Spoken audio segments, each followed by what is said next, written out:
ಆತ್ಮಿಕವಾಗಿ ನಾವು ತಿಳಿಯಬೇಕು. ಇವತ್ತು ನೀವು ಕೇವಲ ನಂಬಿದ್ದೀರಿ, ಎಲ್ಲವನ್ನು ಸ್ಪಿರಿಚುವಲ್ ವರ್ಲ್ಡ್ ಅಲ್ಲಿ ನೀವು ಹೊಂದಿ ಆಗಿದೆ. ಮೂಮೆಂಟ್ ಯು ಬಿಲೀವ್ಡ್ ಎಷ್ಟೋ ದೊಡ್ಡ ಕೆಲಸ ನಿಮ್ಮ ಒಳಗೆ ಆಗಿದೆ. ಎಲ್ಲ ಪ್ರಿನ್ಸಿಪಾಲಿಟಿ, ಅಥಾರಿಟಿ ಏನೆಲ್ಲ ಸ್ಪಿರಿಚುವಲ್ ವರ್ಲ್ಡ್ ಅಲ್ಲಿ ಡಾಮಿನೇಟ್ ಮಾಡ್ತಾ ಇದ್ದೇವೆ, ಇವುಗಳ ದೊರೆತನದಿಂದ ದೇವರು ನಿಮ್ಮನ್ನು ಬಿಡುಗಡೆ ಮಾಡಿ ತನ್ನ ಕುಮಾರನ ರಾಜ್ಯದ ಒಳಗೆ ನಿಮ್ಮನ್ನು ಪ್ರವೇಶಿಸಿದ್ದಾನೆ.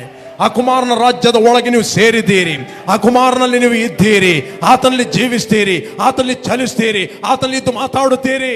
ಅದಕ್ಕೆ ಬೈಬಲ್ ಹೇಳ್ತದೆ, ಕ್ರಿಸ್ತನೊಡನೆ ಎದ್ದು ಬಂದ ಕಾರಣ ಮೇಲಿರುವುಗಳನ್ನು ಹುಡುಕಿರಿ, ಅಲ್ಲಿ ಕ್ರಿಸ್ತನು ದೇವರ ಬಲಗಡೆಯಲ್ಲಿ ವಾಸ ಮಾಡುತ್ತಾನೆ. ಹಲ್ಲೆಲೂಯಾ.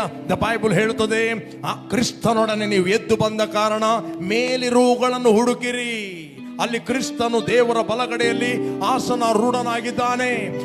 ನಿಮ್ಮ ಜೀವವು ಕ್ರಿಸ್ತನಲ್ಲಿ ದೇವರಲ್ಲಿ ಮರೆಯಾಗಿದೆ. ಯಾಕೆ? ನೀವು ಸತ್ತಿರಲ್ಲ. ನೀನೆಂಬ ಹಳೆಯ ಮನುಷ್ಯ ಸುಖೆ, ಆತನು ಸತ್ತಿದ್ದಾನೆ, ಡಿಸ್ಕನೆಕ್ಟ್ ಆಗಿದ್ದಾನೆ. Our life is hidden in Christ. ನಮ್ಮ ಜೀವವು ಕ್ರಿಸ್ತನಲ್ಲಿ ದೇವರಲ್ಲಿ ಮರೆಯಾಗಿದೆ. ಅದಕ್ಕೋಸ್ಕರ ಬೈಬಲ್ ಹೇಳ್ತಿದೆ, ಭೂ ಸಂಬಂಧವಾದಗಳು ಹುಡುಕಬೇಡ್ರಿ, ಪುಸ್ತಕಗಳಲ್ಲಿ ಹುಡುಕಬೇಡ್ರಿ, ಗೂಗಲ್ ಅಲ್ಲಿ ಹುಡುಕಬೇಡ್ರಿ, ಜನರಿಂದ ಹುಡುಕಬೇಡ್ರಿ, ನೇಬರ್ಗಳಿಂದ ಹುಡುಕಬೇಡ್ರಿ. ಅದು ಯಾವ ರೋಗ ಬರ್ತದೆ, ಇದು ಯಾವ ಡಿಸೀಸ್, ಇದು ಯಾವ ಪ್ರಾಬ್ಲಮ್, ಇದು ಯಾವ ವೈರಸ್.